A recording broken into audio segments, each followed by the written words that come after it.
Una alegre aventura de la baronesa Orsi, narrado por Mónica, para la bordadora de ensueños.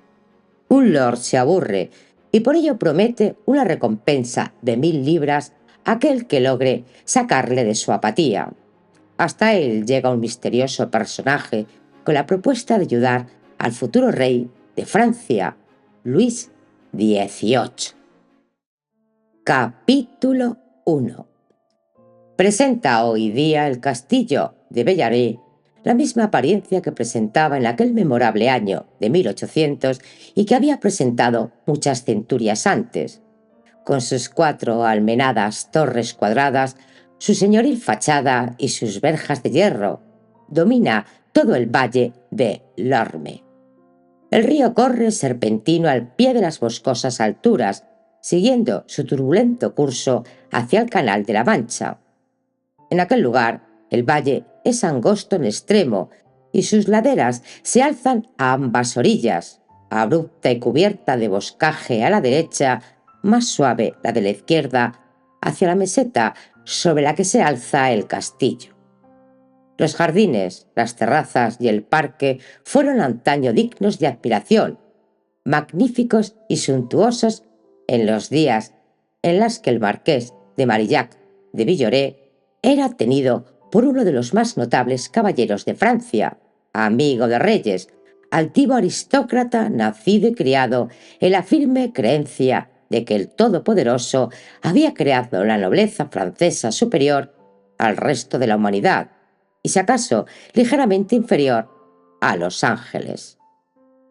En los tiempos anteriores a la Revolución, que vino a poner fin a los privilegios de que tan sacrosanta casta gozaba, el marqués de Villoré vivía en su castillo y en su palacio de París con la pompa y el esplendor de una corte real. Tenía servidores y séquito, amén de un enjambre de colíferos a su alrededor. Cuando su carroza rodaba por las carreteras de Normandía, se descubrían las cabezas, incluso la del párroco del lugar, hasta que hubiese pasado. Vino luego la Revolución, y con ella el derrumbamiento de cuanto suponía prerrogativa o privilegio. Los nobles duques y marqueses fueron rudamente sacados de su ilusionado ensueño, dándoseles a entender, de no incierto modo, que ni sus fortunas ni sus propiedades les habían sido otorgadas por divina ordenanza, y que si se negaban a doblegarse a los dictados de aquella nueva y tiránica democracia, pagarían con sus vidas su arrogancia. Nobles testas coronadas, rey, reina, príncipes, duques e incontables aristócratas cayeron bajo la cuchilla de la guillotina como cae la dorada mies bajo la guadaña del segador. Así, prevenido por un anónimo amigo de la inminencia de su arresto por una amañada acusación de traición, el marqués de la Villoré, recogiendo precipitadamente lo más indispensable para su huida, pudo cierta noche, 7 años atrás, ganar la costa y embarcar en un buque inglés que le transportó felizmente al lado opuesto del canal. Desde entonces había vivido en el destierro, ora en Inglaterra, ora en Bélgica. El tener algún remanente de su antaña colosal fortuna colocado en el extranjero le había permitido rendir algunos servicios de carácter económico a su exiliado rey, y más de una deuda contraída por la real familia francesa con mercaderes ingleses que fue saldada por el marqués de Marillac. Hacía más de 7 años que no veía a sus hijos ni a su esposa. Esta, con su hija y sus 2 hijos, había resuelto quedarse en la Villoré, resistiendo siempre la tentación de reunirse con su marido en el exilio. De temperamento firme y fanáticamente adicta a la causa realista francesa, estaba convencida de que en plazo breve las fuerzas de la tradición y del orden triunfarían sobre las del crimen organizado, la anarquía y el ultraje, y creía que su deber era quedarse entre los suyos, entre los servidores de su esposo, dispuesta a compartir su pobreza, así como los múltiples riesgos a que su inconmovible lealtad a la causa de los Borbones les exponía. No se le ocultaba que con tal proceder comprometía no ya su vida, sino la de sus propios hijos. Pero la marquesa podía tenérsela por más estoica que la madre de los Gracos y ciertamente más fanática, ya que consideraba a Renato, a Alán e incluso a Felisa como instrumentos modelados por Dios con el solo objeto de favorecer la real causa. Así pues, en la Villoré continuaba, mucho después de haberse sacudido el polvo de su tierra natal de los zapatos, la mayoría de sus parientes y amigos, y es de notar, por lo extraño, que si bien en alguna ocasión fue importunada, molestada incluso, jamás llegó a verse detenida, ni menos bajo la amenaza de la guillotina, probablemente porque no se le concedía importancia alguna. Si muriendo favoreciese la causa de nuestro rey, dijo más de una vez, feliz moriría. Y sus palabras eran el reflejo fiel de su pensamiento. Abnegada, digna y solitaria, salvo por la compañía de sus hijos, se pasaba su vida esperando siempre que Dios se cansase al fin de la maldad de los hombres y les hiciese abrir los ojos a los dictados de su voluntad, que no podía ser otra que la restauración de la monarquía borbónica. Ante la caída de los peores elementos de la revolución y la muerte de Robespierre y de su criminal cohorte, sus esperanzas se elevaron a indecible altura. Mas desde entonces habían transcurrido 5 años y el legítimo rey de Francia seguía en Inglaterra, dándole tiempo al tiempo. Un despreciable usurpador llamado Napoleón Bonaparte, hijo de un oscuro abogado coreo, tenía ahora la pretensión de regir la Francia y subyugar con sus armas, su policía y sus espías todo intento de lucha por Dios y por el rey legítimo. Era el ídolo del pueblo, titulado primer cónsul de la República, y tenía la desfachatez de pretender corresponder de igual a igual con el rey de Inglaterra. La marquesa se pasaba los días elevando a Dios su plegaria y suspirando. ¿Hasta cuándo, Señor? ¿Hasta cuándo? No obstante, hacía cuanto en su mano estaba por instilar paciencia en las acaloradas mentes de su propio distrito, que de continuo urdía conspiraciones para asesinar a Bonaparte, alzarse en masa contra la tiranía, marchar sobre París. En una palabra, 100 descabellados proyectos para derrocar al nuevo tirano. Aún no había llegado el momento, declaraba la marquesa con acento firme. ¿Cómo es posible que una masa de ignorantes e indisciplinados aldeanos declare la guerra al mayor genio militar que han conocido los tiempos, al conquistador de Italia, al que ha hecho doblegar la cerviz a los orgullosos austriacos? Nuestra gente hierve de entusiasmo, arguían los dirigentes de las bandas irregulares de realistas, y el entusiasmo vale. Nada, interrumpía autoritaria la marquesa. Sin dinero y sin una acertada dirección, no vale nada. Debíase un ardite de que fuese el propio Carlos Caudal su interlocutor. Caudal, que había reclutado un ejército en Vendée y en Bretaña para la causa del rey. Ella tenía sus propias ideas y la seguridad de estar en lo cierto. Si lográsemos convencer al duque de Berry para que viniese a Francia, cuánta confianza inspiraría a nuestros hombres. Este era el plan favorito de Jacobo Cottereau, y Cottereau ocupaba destacado lugar en los consejos de Caudal. Anhelaba inducir al duque de Berry, sobrino del aún no coronado rey de Francia y heredero de su trono, a abandonar la tranquila seguridad de Hartwell y la hospitalidad inglesa para tomar el mando de las tropas irregulares de Normandía y Bretaña, que él, Cottereau, con Caudal y Pichegru estaban organizando para desencadenar una guerra de guerrillas contra Bonaparte. «No lograréis jamás convencer a Monseñor para que venga», declaró Madame, «como no sea al frente de tropas disciplinadas». A tal fin se encaminan los esfuerzos del marqués y de todos los leales adictos a nuestro rey. El precipitar los acontecimientos sería una locura. Cottereau protestó con gran vehemencia. Locura, locura, en nombre del cielo. ¿Por qué? Porque en nombre del cielo, replicó calmorosamente la marquesa, es voluntad de su majestad que nada hagamos sin su previa sanción. Y tú sabes muy bien, mi buen Jacobo, que su majestad es contrario a que saque a nuestros pobres ignorantes campesinos de sus aldeas para volverles a mandar al cabo de un año o de dos, hambrientos y desalentados, a sus tristes hogares, donde entre tanto sus mujeres y sus niños habrán perecido de inanición. Te estoy repitiendo palabras textuales de su majestad en su última carta. Los hombres necesitan comer. Coterú, ¿cómo piensas alimentar a tu ejército? Ya encontraríamos el medio, declaró hoscamente el interrogado. Ah, ya lo presumo, ¿cómo? Replicó la marquesa, saqueando y robando las postas, asesinando o intimidando a las gentes.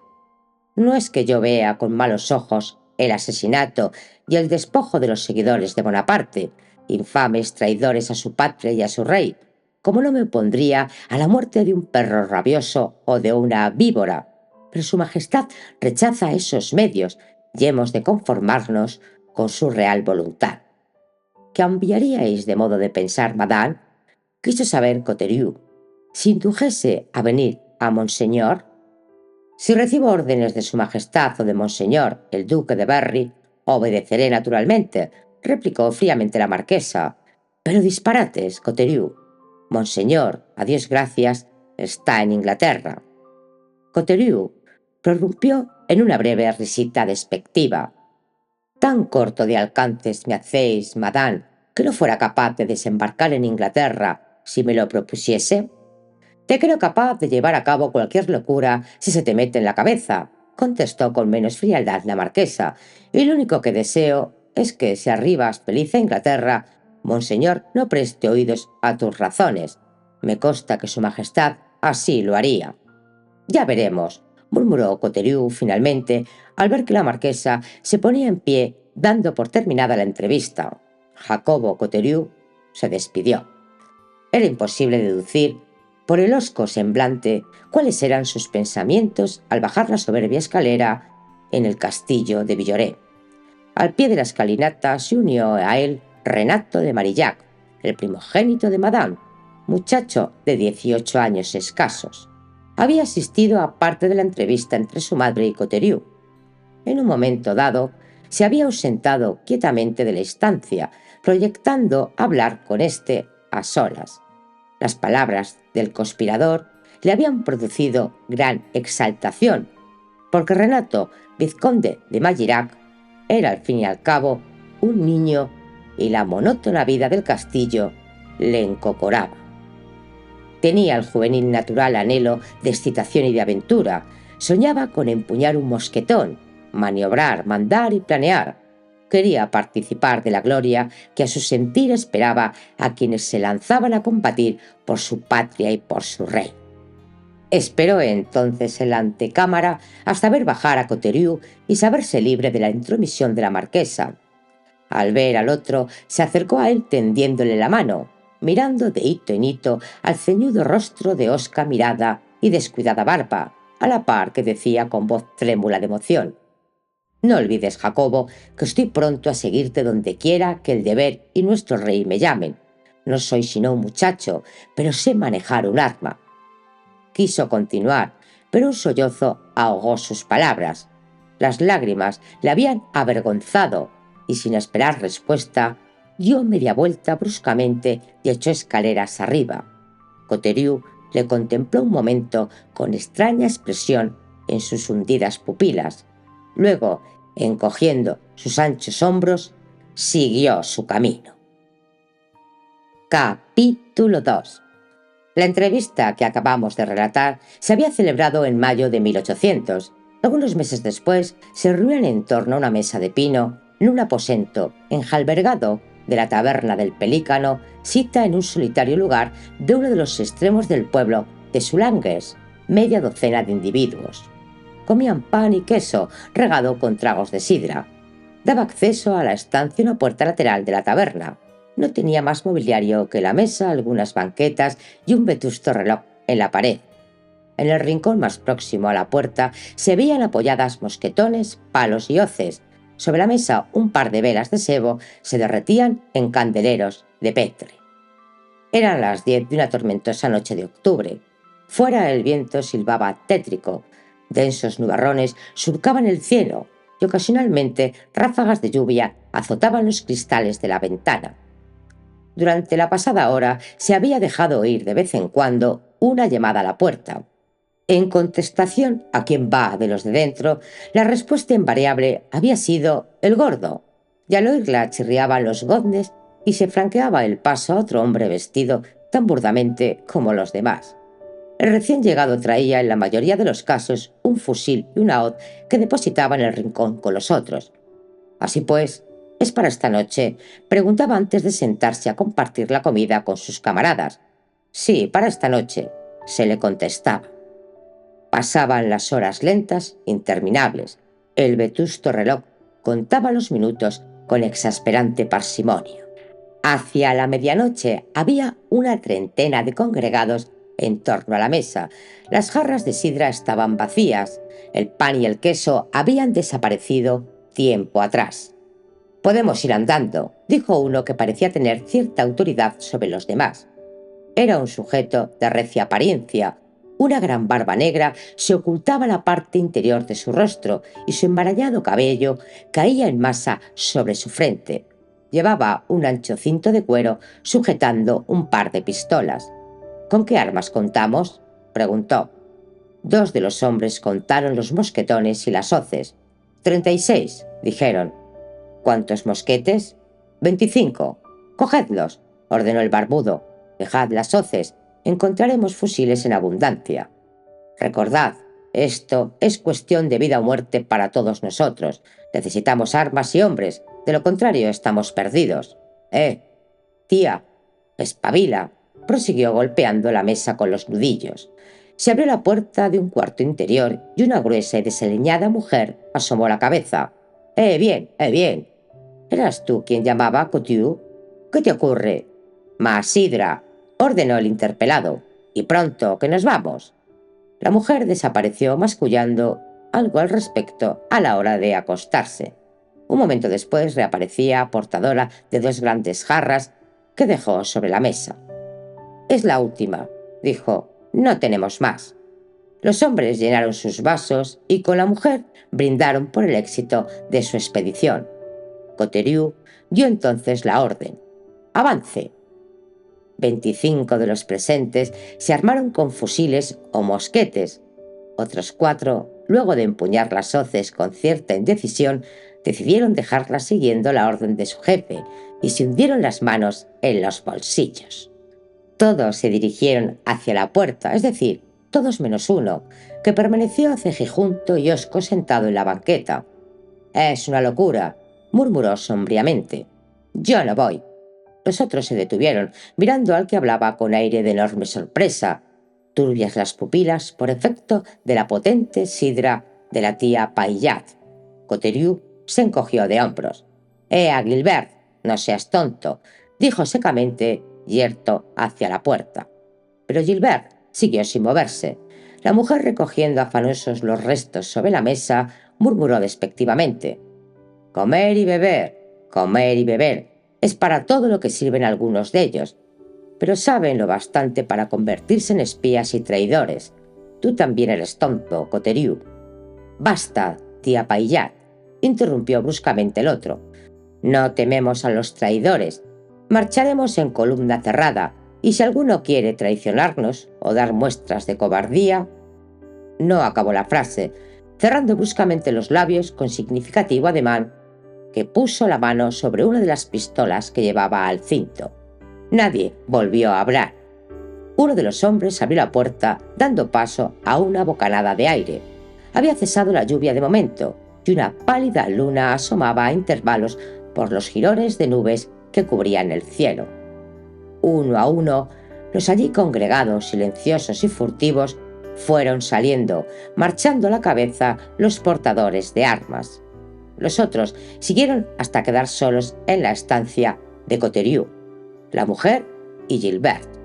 Este último mantuvo algunos instantes su obstinada actitud, intentando incluso lanzar una retadora mirada a su camarada, pero Coterie empuñaba aún la pistola como respuesta al reto del otro. «Mejor será que sigas a los demás, Gilberto», dijo quietamente. Sin decir palabra, Gilberto fue hacia la puerta. La mujer le contempló con aire desdeñoso y encogimiento de hombros. Por fin salió Coterie y ella cerró la puerta y corrió el cerrojo. Luego recogió las candeleras y pasó dentro, dejando en la oscuridad la estancia. Capítulo 3. Ya fuera, la pequeña banda emprendió el camino. «¿A dónde vamos primero?», preguntó uno de los hombres cuando Coterie se unió a ellos. «A Glatingy», replicó el otro. «Allí hay 3 hombres y tienen algunos fusiles». La reciente lluvia había convertido la carretera en un lodazal y el fuerte viento dificultaba aún más la marcha, pero los hombres, o al menos su mayoría, parecían fuertes y resueltos. Los que portaban armas habían formado filas de 4 a 4, poniendo entre ellos a los que, como Gilberto, no se mostraban por demás entusiasmados. La granja de Gratillín distaba a escasos centenares de metros. La banda dejó el camino echando a campo traviesa hasta detenerse ante una edificación irregular, flanqueada por una torre cuadrada, cuyo tejado anidaban palomas. 2 de los hombres llamaron a la puerta con la culata de sus mosquetes. Pasado un tiempo se abrieron las persianas de una de las ventanas y un sujeto asomó la cabeza. «¿Quién va?», preguntó. «El gordo», replicó uno de los de abajo, añadiendo Coterie con tono perentorio. «No nos hagáis esperar, tenemos mucho que hacer». Aguardaron mientras en la casa se manifestaban signos de actividad en forma de luces aquí y allá, rápidos pasos, llamadas, imprecaciones y amonestaciones. José, prepara las armas mientras me pongo las botas». «Maldito dormilón, te tocaba a ti estar en guardia». «Nada se ha perdido, todo está a punto». Interminentemente se oía una voz de mujer. «¡Qué fregado! No vayas, hombre, es una locura». Coterie y los suyos se impacientaban. «Si en todas partes hemos de guardar tanto, no vamos a hacer nada de provecho». Aquí estamos», gritaron de la casa a la par que se abría la puerta y aparecían 3 hombres en su umbral, uno ya de edad madura y 2 jóvenes, evidentemente padre e hijos. Cada uno llevaba un mosquete al hombro y otro en la mano, y tras ellos la mujer, con el revuelto cabello colgando a medio vestir, que sostenía una vela con la mano y con la otra se enjuagaba los ojos en lágrimas. «Mon Dieu, mon Dieu, qué locura», se lamentaba. Al ver las armas, Coterie lanzó un grito de satisfacción. «Espléndido, espléndido principio», declaró. «Buen augurio».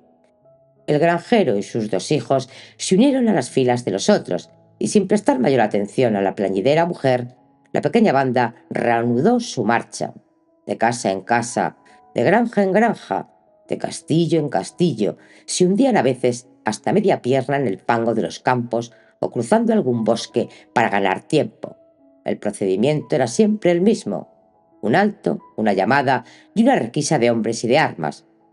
En casi todas las casas la acogida era favorable, entusiasmada. Aquel era el plan de Coterie: combatir contra Bonaparte, el usurpador italiano que ahuyentaba de sus parroquias a sus sacerdotes y obligaba a los hombres a abandonar sus pueblos para incorporarse a sus ejércitos, hacer la instrucción, obedecer órdenes, cosas odiosas para todo bien normando independiente, que fuese campesino, granjero, burgués o lo que fuese. Aquella era la noche en la que Normandía entera se alzaría en armas contra el usurpador para restablecer al rey Luis XVIII por la gracia de Dios en el trono de Francia.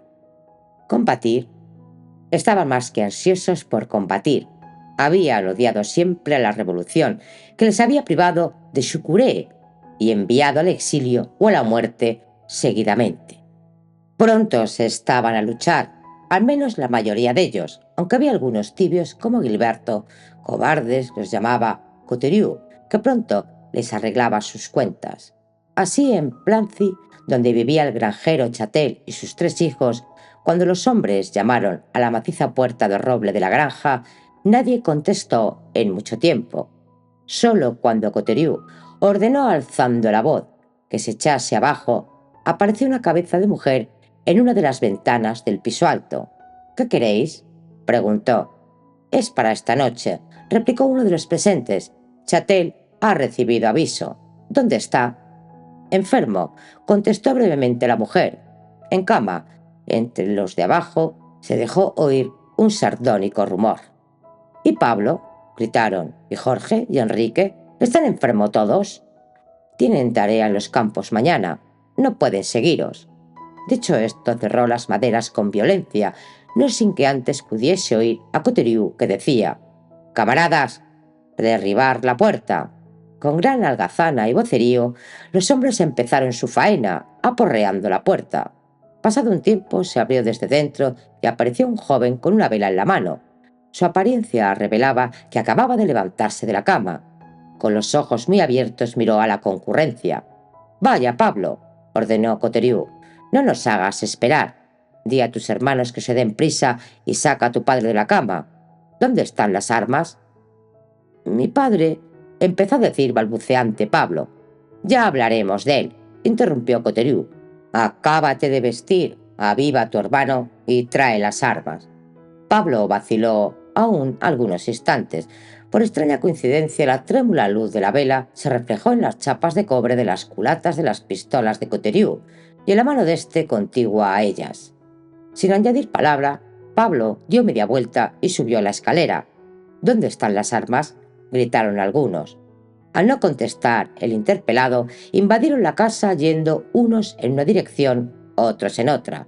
Coteriu siguió al mozo escaleras arriba, alcanzándole en el rellano y cogiéndole bruscamente por un brazo. «Nada de tonterías, Pablo, te lo prevengo», dijo en voz baja. «Esto es cuestión de vida o muerte para todos nosotros. Los ejércitos aliados marchan sobre París y el rey de Francia, por la gracia de Dios, confía en nosotros, tanto más que en los soldados prusianos e ingleses, para reinstalarle en el trono. Esta noche en toda Normandía, en todas sus ciudades, sus villas, sus aldeas, se congregan los hombres y se arman dispuestos a luchar. La policía de Bonaparte tiene noticias de este alzamiento. Está bien armada y bien disciplinada, mucho mejor que nosotros, y únicamente por nuestra lealtad y superioridad numérica podemos esperar hacerles frente. En todo caso, es ya demasiado tarde para retroceder. No podemos mostrarnos cobardes y permitir que nuestros camaradas nos llamen traidores. Los que no están con nosotros están contra nosotros, y estos son unos traidores a quienes yo mismo abatiré como perros». Pablo Chatel había escuchado en silencio la larga perorata pronunciada con frases cortas y vibrantes encaminadas a vencer su instintiva resistencia. Coteriu era un fanático, y con un ser así armado e implacable resultaba inútil arguir y menos aún resistir. Pablo casi perdió el equilibrio. «Ve a buscar a tus hermanos», concluyó tensamente Coteriu. «A tu padre le diré yo mismo lo que hace al caso. ¿Dónde está?». Sin desplegar los labios, Pablo señaló una puerta al extremo de un estrecho pasillo. Con evidente recelo, contempló a Coteriu mientras se encaminaba ya, y abriendo bruscamente la puerta que le había sido indicada, se adentraba en la estancia. Oyó la exclamación de su madre, las rotundas imprecaciones de su padre y luego nada más. Los 3 hermanos Chatel no supieron nunca lo que acaeció en aquella ocasión. Es de presumir que Coteriu se valiese de los mismos argumentos que habían vencido la resistencia de Pablo. El hecho es que 10 minutos más tarde, el granjero Chatel y sus 3 hijos, armados con sendos fusiles, formaban parte de la banda, ya constituida por más de un centenar. La mayoría reclutas voluntarios, otros vencidos por las amenazas de Coteriu, estaban tan resueltos a matar a sangre fría a esos tibios indecisos como a dar su propia vida por la causa del rey Luis XVIII. Y la banda fue recorriendo durante la noche los numerosos pueblos que se alzaban en el valle de Orme, de Glatilly, de Donay, de Meslay y de Plancy. Esos y otros muchos recibieron su visita y cada vez, en cada granja o alquería, dejaron a mujeres lamentándose, hermanas, madres o esposas que protestaban de aquella locura. Las mujeres saben siempre, por extraña intuición, cuando la aventura a que sus hombres se lanzan es descabellada, pero Coteriu y los suyos exaltaban. 300, declaraban, 300 para luchar por el rey Luis en nuestro pequeño distrito.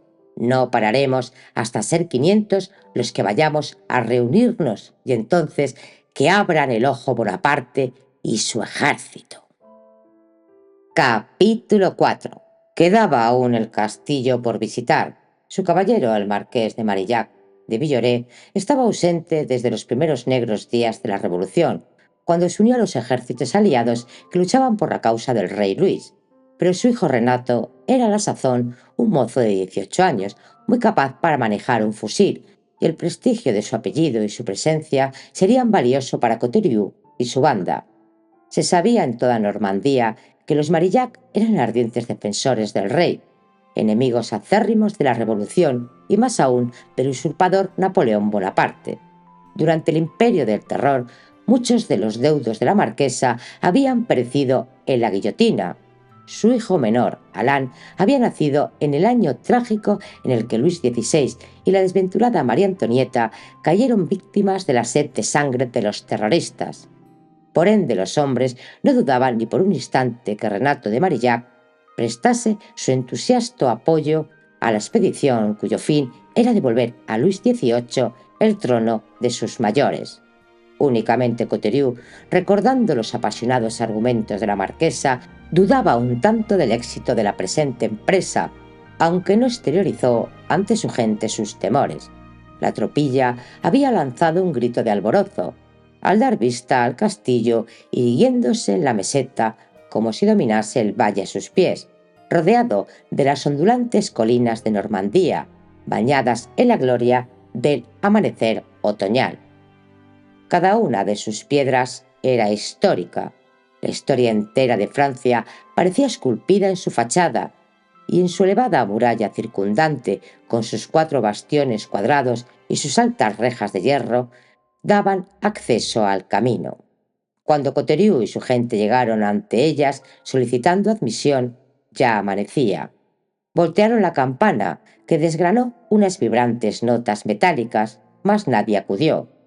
Solo cuando Coteriu dio un culatazo a la puerta, vieron que no estaba cerrada. Rechinando sobre sus mohosos goznes, se abrió y los hombres entraron atropelladamente. Coteriu los condujo por los jardines hacia la casa, cuyas ventanas aparecían todas cerradas. Ni en los jardines ni en el castillo se advertía indicio alguno de vida. Por doquier era evidente el abandono, las veredas cubiertas de hierba, los surtidores y las estatuas de mármol revestidas de musgo, peldaños de piedra rotos, balaustres desmoronados, un ambiente de melancolía y de casi escalofriante silencio que pesaba sobre el lugar, y que con sus jardines y sus avenidas, sus parques y dependencias había sido antaño un orgullo en la comarca. Mas no era Coteriu hombre de dejarse influir por semejantes cosas, aunque sabía perfectamente la penuria en la que la marquesa y sus hijos habían vivido durante los pasados años, y no consideraba de caso simpatizar con minucias tales como la carencia de lujo. Él mismo había renunciado a cuanto poseía en el mundo en pro de la causa a la que entregaba su corazón. Jacobo Coteriu había sido rico, de buena familia, perteneciente a la vieja nobleza rural, gozando de gran consideración en la provincia. Poco a poco había ido vendiendo sus granjas, sus casas, sus tierras. Ya sin hogar, su vivienda había sido la carretera o el bosque, una choza, una cabaña o un cobijo en un almiar.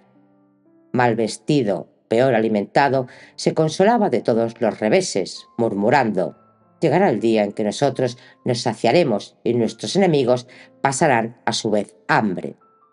Con su ejemplo infundía valor y ardimiento a sus hombres, enseñándoles a ser implacables y olvidándose de sí mismos. era su jefe reconocido, pero participaba por igual en sus riesgos y en sus penalidades, y por ello le respetaban y obedecían. Le temían, pero no le amaban. A una palabra suya habrían afrontado sin vacilar la muerte, pero lo hacían por el rey, no por Jacobo Coteriu. Ya a él no se le ocultaba que el temor era lo que sostenía su dominio. Como Robespierre y su cuadrilla, tenía por lema: el terror está a la orden del día. Dominado por una desmedida ambición, abrigaba la idea de pasar a la posteridad como un segundo Richelieu, como Coteriu, el restaurador del trono. Al traspasar las puertas del suntuoso castillo, recorrió sus veredas y ascendió su escalinata con el firme y resuelto paso del conductor de hombres. Le parecía que su misión alcanzaba el apogeo de su importancia. El joven vizconde de Marillac no solamente entraría a formar parte de aquella irregular tropilla, sino que sería, nominalmente, al menos y a despecho de su tierna edad, su jefe con Coteriu al lado en calidad de ayuda de campo, consejero y guía. Llegados a la terraza superior, los hombres se volvieron a detener. Se hallaban al pie de la escalinata que el doble tramo de mármol conducía a una primorosa verja dorada.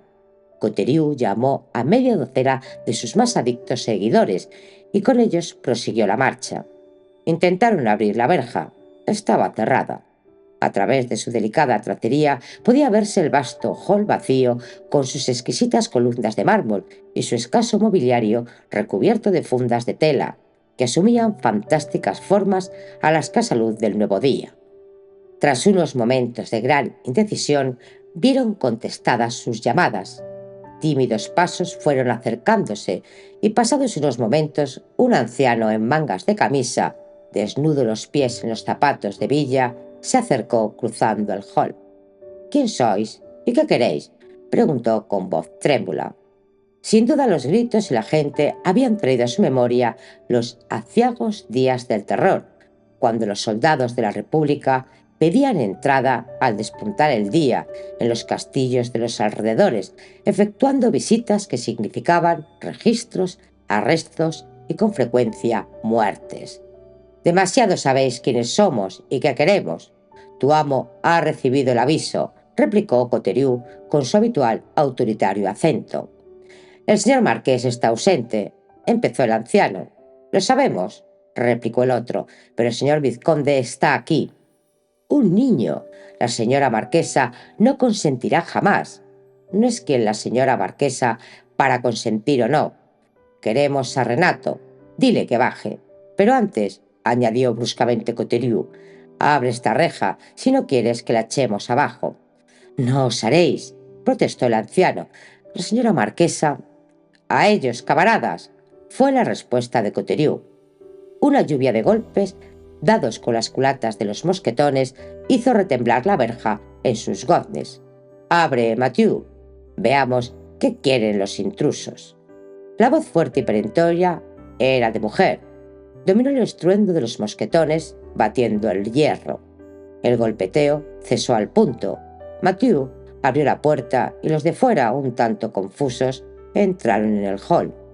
El arraigado respeto al caballero, innato en todo campesino de Normandía y de Bretaña, llevó a descubrirse a cuantos gastaban sombrero y a hacer un ademán de saludación a los que de él carecían al ver a la marquesa.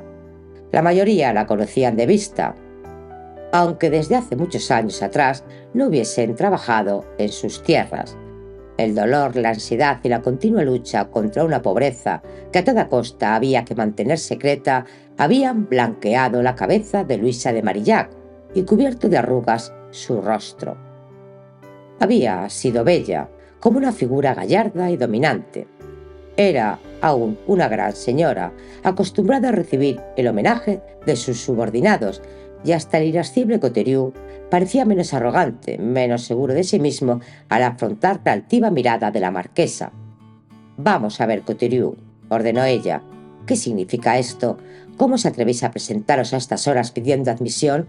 ¿Os habéis vuelto locos? ¿Quiénes son esos hombres?» Luisa de Marillac respetó las preguntas una tras otra sin pausas. Sus gruesas pupilas, frías como el acero, se posaban sobre Coteriou y sobre su gente con tal expresión de desprecio que al más templado se le encogió el corazón. Pero Coteriou no era hombre de dejarse intimidar fácilmente. Fue el primero en rehacerse de la impresión que la presencia de la marquesa parecía haber causado en la tropilla. Encogiendo los anchos hombros, contestó con firme deferencia: «Bien sabéis, madame la marquesa, a qué hemos venido. Habéis recibido aviso del gordo. Él, todos nosotros, esperamos que Monseñor vizconde se nos una. Queremos que se ponga a la cabeza de estos hombres en pro de la causa del rey». «El vizconde es demasiado joven», replicó secamente la marquesa. «A los 18 años aún es un muchacho y no puede mandar hombres». «No estoy yo aquí para ayudarle a aconsejarle», replicó Coteriou. «Y vos misma, madame, ¿preferirías ver a Marillac agazapado en casa mientras todos los hombres de la comarca están prontos a luchar por el rey? Yo soy quien con mayor acierto puede juzgar lo que debe o no debe hacer Marillac», dijo con altivez la marquesa. «El señor marqués está luchando por su rey. La empresa a que vais a aventuraros no favorece ciertamente la causa del monarca. Ya te lo he dicho en otra ocasión, Jacobo. Os desacreditaréis a los ojos del mundo y echaréis por tierra cuantas esperanzas tienen los fieles adictos de verle en el trono de Francia». «Señora marquesa», protestó Coteriou. Ella le atajó con indescriptible autoridad: «Ya has oído mi última palabra, Coteriou. Muy simple has de ser si crees que Marillac es capaz de unirse a una horda de vagabundos indisciplinados que creen servir al rey cometiendo desmanes y tropelías que cubren de oprobio nuestra provincia. No es con intimidaciones, ni con saqueos, ni con asesinatos como se sirve a su majestad. Volved a vuestros hogares vosotros todos y aguardad con paciencia a que llegue el momento en que vuestros superiores estén en condiciones de levantar un ejército que pueda habérselas con Napoleón Bonaparte y las tropas mejor disciplinadas del mundo. Entonces podréis empezar a hablar de lealtad y de lucha por vuestro rey». Los hombres habían escuchado las primeras palabras de la marquesa en hosco silencio, mas al llegar a sus oídos las palabras tropelías y vagabundos indisciplinados, al oírlas hablar de asesinatos y de saqueos, su resentimiento creció de punto, principalmente porque reconocía que no era posible desmentir sus palabras. Eran vagabundos, ya que abandonaban sus hogares para lanzarse al camino, perpetrarían robos y saqueos, puesto que les era preciso allegar recursos fuese como fuese, y las pistolas que en el cinto lucía Coteriou eran mudo testimonio de los criminosos actos que estaban dispuestos a cometer. Su resentimiento creciente se exteriorizó en murmullos cada vez más ominosos. «¿Dónde está el vizconde?», preguntaron. «Al diablo las argucias. ¿Dónde se esconde el chico? Agazapado como un cobarde. Tiene miedo de pelear. Un Marillac. Registremos la casa y saquemos al cachorro del cubil». Madame despreciaba por igual los murmullos y las amenazas. Al acabar de hablar volvió la espalda a los hombres y se disponía a salir majestuosamente del hall cuando una voz juvenil se echó a oír desde el otro lado de la escalera. «No es menester que se me busque. No soy cobarde ni me asusta el pelear». Renato de Marillac bajó de 4 en 4 los escalones. Era un apuesto mancebo de rubio cabello rizado, delicada tez y grandes ojos azules. La excitación arrebolaba sus mejillas. Su presencia fue acogida con una explosión de entusiasmo. «¡Bravo, Renato!», gritó Coteriou con todas las fuerzas de sus pulmones. «Ya sabía yo que no te portarías como un cobarde. Hemos venido a buscarte, ya sabes para qué. ¿Estás pronto?». «Sí, lo estoy. Es decir, yo». El ardor del muchacho se enfrió súbitamente, como el fuego sobre el que se arroja un cubo de agua. Al llegar al pie de la escalera, se había encontrado con la marquesa, que se disponía lentamente a subirla. Con reposado, pero firme ademán, le cogió por una mano, limitándose a decir: «Ven, Renato». Renato de Marillac no había desobedecido jamás a su madre. Era un típico muchacho francés, imbuido desde la cuna en una ciega adoración hacia sus padres y sobre todo hacia su madre, quien era para él como para todo francés, un ser casi sagrado. El mozo doblegó la cabeza, avergonzado de las lágrimas que arrasaban sus ojos. «Dejad libre al muchacho, señora marquesa», gritó violentamente Coteriu. «Sé un hombre, monsieur Renato», añadió uno de los presentes. La marquesa no desplegó los labios. Se había recogido con una mano la falda y sujetando a Renato con la otra. Empezó a subir la escalera. No tuvo que forzar al joven. Siguió porque su madre lo ordenaba y porque jamás la había desobedecido. «Habla, Coteriu», apremió uno de la tropilla. «Habla como hablaste a Chatel y a los otros. No hay que hacer distingos. Los traidores, estén donde estén, son siempre traidores». «¿Qué has hecho de tu pistola, Coteriu?» A la sazón, este no necesitaba de apremios. Su fanatismo había despertado su cólera. «Ya oís a mi gente, señora marquesa», dijo roncamente. «Los traidores, estén donde estén, son siempre traidores. El mundo ha cambiado. Quien no esté con nosotros es nuestro enemigo, y a los traidores y a los cobardes los matamos como a perros». Luisa de Marillac no prestó la menor atención a sus amenazas. Había dicho su última palabra, y su desprecio hacia aquellos intrusos era demasiado para permitirles nuevos argumentos. Continuó ascendiendo lentamente la escalera con Renato de la mano, y el muchacho la siguió obediente y avergonzado. Un instante después resonó un disparo, cuyo terrorífico fragor pareció hacer retemblar los marmóreos pilares. Le siguió un desgarrador grito de agonía. Lo que exactamente pasó a tan temprana hora en el vestíbulo del castillo de la Villoré permanecerá por siempre sumido en el misterio. Es lo cierto que un hombre, que no fue Coteriu, se había echado el arma a la cara, disparando. Posteriormente juró que su única intención había sido hacer un disparo al aire para intimidar a la marquesa, pero el viejo Mathieu, al verle iniciar la acción, se había arrojado desesperadamente contra él. El disparo partió en el preciso momento en el que Felisa de Marillac aparecía en el rellano de la escalera, llevando de la mano al hermano menor, Alain. Anheladamente, por saber lo que acaecía, había acudido corriendo desde el piso principal. La bala, rebotando en uno de los pilares, fue a alojarse en el pecho del pequeño Alain. Cayó sin exhalar un gemido en brazos de su hermana.